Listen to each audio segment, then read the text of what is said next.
Հիմա տեսեք, սրան ինչ ասենք կտրել են այս առը։ Չէ, բայց ես առաջարկում եմ օրինակ նայենք այն մեկը։ Նորերը կան։ Բուսաբանական այգու գիտական խորհրդի նախագահ Ժիրայր Վարդանյանի խոստովանությունից հետո, որ նոր հատված ծառեր կան, առաջարկեցինք ներկայացնել իրավական հիմքերը, թե ինչ հիմնավորմամբ են որոշել կաղնիները կտրել։ Վարդանյանն առաջարկեց վստահել իր ազնիվ խոսքին, այդպես էլ չտրամադրելով յուրաքանչյուր ծառի հատման համար տրված եզրակացությունը հավաստող փաստաթուղթ։ Հրաշք Մոսկվան ինձ գիտությունների դոկտորի դիպլոմ է տվել, բոլորը կոչումներ են տվել, մասնագիտական, ամբիոնի վարիչ եմ, լսանում աշխատում եմ։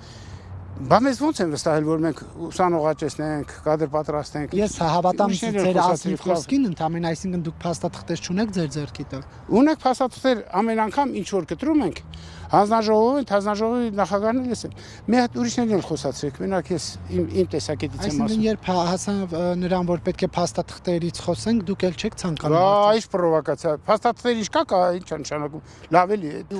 Ուրիշ որակա, ուրիշ քան այս ծառերը կտրելու, այս Ոչ, ես չպետք է մասնակցեմ, ես ինչ պիտի մասնակցեմ։ Իսկ ով Մասնագիտական եզրակացություն եք տալիս։ Ով է մասնագիտական եզրակացություն տալիս։